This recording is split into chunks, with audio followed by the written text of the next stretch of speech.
ये कहानी है समस्त भारतवासियों के आंखों को आंसुओं से लबालब भर कर रुला देने वाली टीम ऑस्ट्रेलिया के उस घमंड, अकड़ और गुरूर को चकनाचूर कर निस्ते नबूद कर देने वाली भारत माँ के उन वीर सपूतों की, जब समस्त भारतवासियों के आंसुओं का बदला ऑस्ट्रेलिया से भरे बाजार में डंके की चोट पर और ढोल बजा कर के लिया गया था। तारीख थी 19 नवंबर की और साल था 2023 का। भारत में खेला जा रहा ओडीआई का वो वर्ल्ड कप, जहां भारतीय टीम बिना एक भी मैच हारे लगातार 9 जीत हासिल कर उस वर्ल्ड कप के फाइनल में दस्तक देती है। लेकिन फाइनल मैच का वो दिन, जहां मैच से पहले ही ऑस्ट्रेलिया के कप्तान पैट कमिंस ने घमंड से सराबोर लफ्जों में कहा था कि स्टेडियम में बैठे लाखों भारतीय दर्शकों को साइलेंट करा दूंगा, और बदकिस्मती से पैट कमिंस की वो बात सही भी साबित हो जाती है। भारतीय टीम फाइनल का वो मैच हार जाती है। भारत को हराकर ऑस्ट्रेलिया की टीम हमें बेइज्जत करने का कोई कसर नहीं छोड़ती।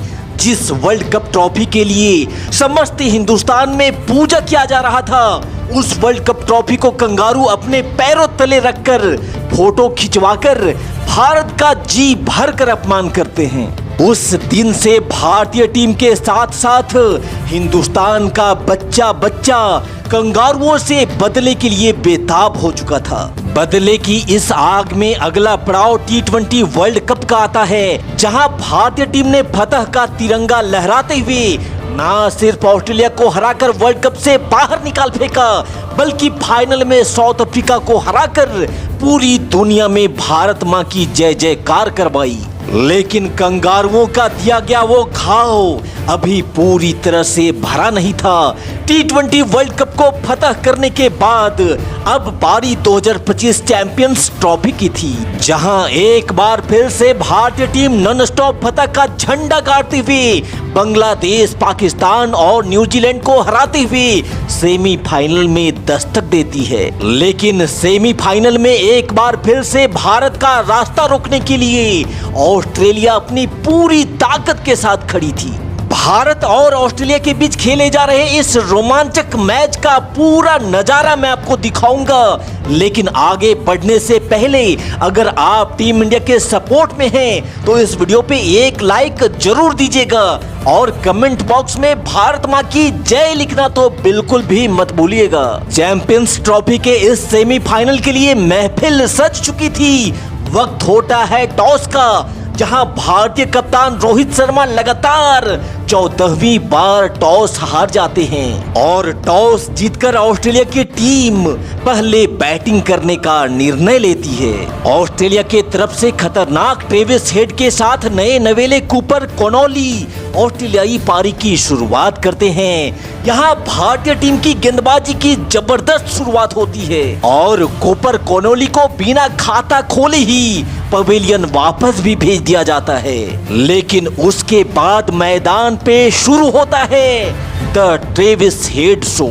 यहाँ ट्रेविस हेड ने भारतीय गेंदबाजों पर जमकर प्रहार करना शुरू कर दिया और मैदान पे चौके छक्कों की झड़ी लगा दी। ट्रेविस हेड की तूफानी बल्लेबाजी से थोड़े समय के लिए भारतीय खेमे में सन्नाटा जरूर छाया था, लेकिन भारत के लिए खुशी का वो पल ज्यादा दूर भी नहीं था। खतरनाक ट्रेविस हेड के सामने तूफान बनकर गेंदबाजी अटैक पर आते हैं वरुण चक्रवर्ती, जिन्होंने अपने पहले ओवर में ही ट्रेविस हेड को शुभमन गिल के हाथों में कैद करवा हेड की तूफानी पारी पे विराम लगा दिया। लेकिन फिर स्टीव स्मिथ के 73 और एलेक्स कैरी के 61 रनों की बेहतरीन पारी के दम पर ऑस्ट्रेलिया ने निर्धारित 50 ओवर में 264 रनों का एक ऐतिहासिक टारगेट भारत के सामने रख दिया। ये टारगेट ऐतिहासिक इसलिए था क्योंकि आज तक दुबई के मैदान पर कभी भी 264 रन का टारगेट चेज नहीं हुआ था। अब यहाँ बारी टीम इंडिया की बल्लेबाजी की थी। और इस इतिहास के तख्ता पलट के इरादे को लेकर शुभमन गिल के साथ हिटमैन रोहित शर्मा भारतीय पारी की आगाज करते हैं, जहां पहली ओवर की दूसरी गेंद पर ही एक दनदनाता चौका जड़कर रोहित ने अपने इरादे साफ कर दिए थे कि इस इतिहास के तख्ता पलट के लिए हम बिल्कुल तैयार हैं। और यहां से आगे पारी के दूसरे ओवर में भी रोहित ने हिटमैन का रूप धारण करते हुए एक छक्का भी जड़ा। 4 ओवर की समाप्ति के बाद भारतीय टीम का स्कोर 30 रनों पर आ चुका था, लेकिन फिर 5वीं ओवर में शुभमन गिल 8 रन बना करके आउट हो जाते हैं। और गिल के आउट होने के बाद कप्तान रोहित भी मैदान पर अपनी पांव को नहीं जमा पाते हैं और 28 रनों की पारी खेल रोहित भी पवेलियन वापस लौट जाते हैं। महज 43 के स्कोर पर ही टीम इंडिया के दोनों ओपनर टीम का साथ छोड़ चुके थे और भारतीय टीम एक बार फिर से कंगारुओं के बने बनाए चक्रव्यूह में फंसती नजर आने लगी थी। लेकिन कहते हैं ना कि जब जब मैटर होते हैं बड़े, वहां विराट कोहली हमेशा रहते हैं खड़े। टीम इंडिया के संकट की इस घड़ी में अब समस्त भारत की निगाहें किंग कोहली के ऊपर टिकी थी और तब दूसरी छोर से कोहली का साथ दे रहे थे श्रेयस अय्यर और कोहली ने मिलकर बड़ी ही सूझबूझ के साथ कंगारू गेंदबाजों पर धावा बोलना शुरू कर दिया और 26 ओवर की समाप्ति के बाद भारत के स्कोर को 134 रनों तक भी पहुंचा दिया था। लेकिन फिर पारी के 27वें ओवर में श्रेयस अय्यर भी 45 रन बनाकर के आउट हो जाते हैं। लेकिन भारत के लिए अच्छी बात यह थी कि किंग कोहली बेहतरीन लय में बल्लेबाजी कर रहे थे, जिन्होंने अब तक अपना अर्धशतक भी पूरा कर लिया था।